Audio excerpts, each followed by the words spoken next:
आवाज आपकी, खबर हमारी। आप देख रहे हैं न्यूज 24 उल्लासनगर। उल्लासनगर में भरत गंगोत्री ने की कार्यकर्ताओं की बैठक, निर्दलीय चुनाव लड़ने का दिया इशारा।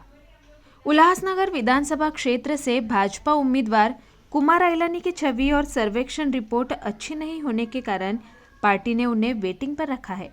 इसका फायदा उठाते हुए एनसीपी अजित पवार गुट के जिलाध्यक्ष भारत गंगोत्री ने कार्यकर्ताओं की समीक्षा बैठक बुलाई। गंगोत्री ने स्पष्ट किया कि यदि उन्हें टिकट नहीं मिला तो वे सामूहिक इस्तीफा देकर निर्दलीय चुनाव लड़ेंगे। ये बैठक उनके कैंप 5 स्थित कार्यालय में आयोजित की गई थी, जिसमें एनसीपी की प्रदेश सचिव सोनिया धामी ने गंगोत्री की उम्मीदवारी का समर्थन किया। बैठक में निर्णय लिया गया कि वर्तमान विधायक आइलानी की कार्यप्रणाली से नाराज शहरवासियों की मांग पर भाजपा से ये सीट एनसीपी को दी जाए।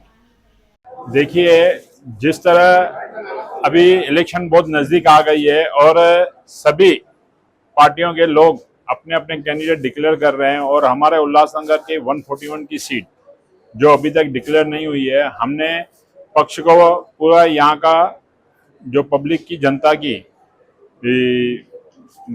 बातें रखी कि भाई आज उल्लासनगर में न एलानी न कालानी ऐसे लोगों का विचार है, कोई नया चेहरा आना चाहिए। इसमें पूरी नेगेटिविटी उनकी गई हुई है, तो ये सीट राष्ट्रवादी के लिए जाए, क्योंकि हमेशा इधर राष्ट्रवादी पहले विनिंग सीट रही चुकी है। तो वो प्रयास हमारे चालू है और आज पदाधिकारियों का बोलना है कि कुछ भी हो जावे कि हम ये सीट हमें लेनी चाहिए, क्योंकि सामने से जो कैंडिडेट है उनकी तरफ से जनता पूरी उब चुकी है, तो उनको ये सीट छोड़ के राष्ट्रवादी को देनी चाहिए। और अगर राष्ट्रवादी को नहीं मिलती है तो आप इंडिपेंडेंट भी रुकिए। हम सब भाई उन लोगों ने बोला है कि हम इस्तीफा देंगे, ऐसी नौबत नहीं आएगी। हम चाहते हैं कि हम अपने वरिष्ठों को इन सब की भावना उनको बताएंगे और बोलेंगे कि एनी हाउ कुछ भी करिए, आप ये सीट राष्ट्रवादी के खाते में लीजिए। और ये 100% तय है, 100 नहीं 1000% तय है कि ये सीट विनिंग सीट है और राष्ट्रवादी के नाम के खाते में आएगी। तो ये हम अपने वरिष्ठों को आज ही बताएंगे और उनके ये सब चीजें सामने रखेंगे। अगर आपको टिकट नहीं मिली तो आप बंडखोरी करेंगे? ये बंडखोरी की बात हो नहीं रही है। आज हमने जो अपनी बात रखी कि हम अपने वरिष्ठों को अपने यहाँ की बातें रखेंगे। यहाँ शहर की जो व्यवस्था आज बिगड़ चुकी है वो सब चीजें भी हमने बता चुके हैं और वरिष्ठ जो डिसीजन लेंगे हम वो चीजों पे फॉलो करेंगे। हमसे ज्यादा उन्होंने खुद की सर्वे में, उनकी जो सर्वे है जो बीजेपी या महायुति ने लगाई थी, उसमें टोटली यहाँ के आम पब्लिक की सर्वे उनके पास गई है, जो टोटल नेगेटिव गई है उसमें पब्लिक उनके साथ नहीं है। तो मुझे बोलने की जरूरत ही नहीं है, मैं पब्लिक की आवाज की तरफ से ये चीजें रख रहा हूँ। अगर उल्लासनगर में राष्ट्रवादी को टिकट नहीं मिली तो राष्ट्रवादी क्या महायुति का काम नहीं करेगी चुनाव? देखिए, अभी ये पदाधिकारियों ने अपनी भावना रखी है, मगर हम महायुति का हिस्सा है, हम महायुति का काम करेंगे। लेकिन आप तो बोल रहे हैं कि आमदार निष्क्रिय है, उनका सर्वे नेगेटिव है, तभी भी आप काम करेंगे उनका? तो भाई अभी आमदार ऐसे भी तो सुनने में आ रहा है कि कैंडिडेट बदली होने वाला है।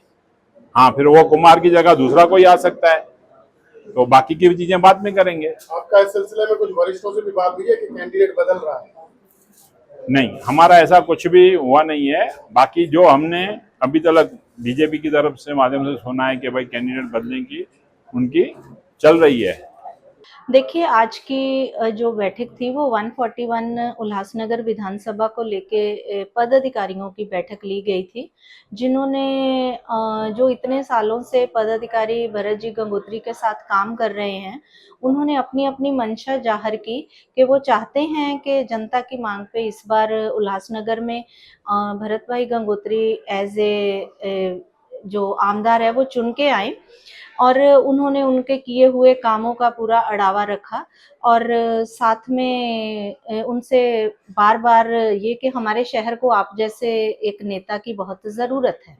मैडम जी, 141 है, ये बीजेपी का यहाँ पे विद्यमान आमदार है और वहाँ पे आप टिकट की मांग कर रहे हो, टिकट नहीं मिला तो क्या निर्णय लेंगे? देखिए, जब किसी भी राज्य में विधानसभा चुनाव होते हैं तो हर एक जिले में असेसमेंट्स होती हैं।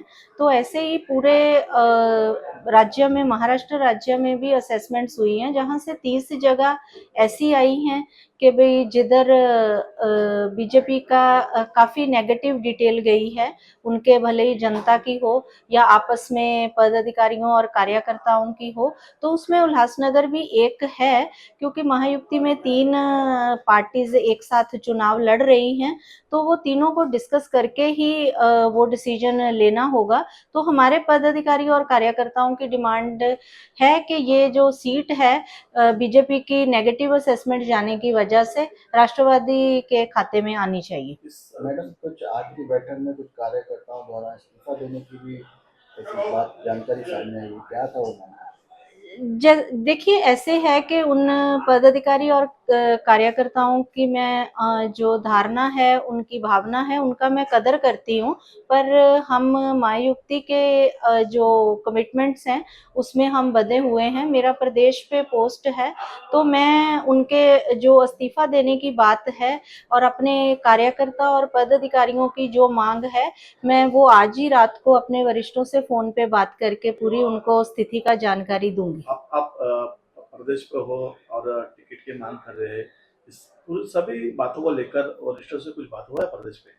नहीं, हमें तो जैसे हम महायुक्ति में हैं, तो हमें महायुक्ति में ही फ़िलहाल लड़ना है, तो फिर इसमें इस विषय पे स्पेशली हमने उल्लासनगर की परिस्थिति उनको ज़रूर बयान की है कि इस बार ये सीट राष्ट्रवादी के कांग्रेस खाते में आनी चाहिए, क्योंकि सिटिंग आमदार को अभी जनता ने ही नकारा है और असेसमेंट में उनको खुद भी वरिष्ठों को ये बात पता है।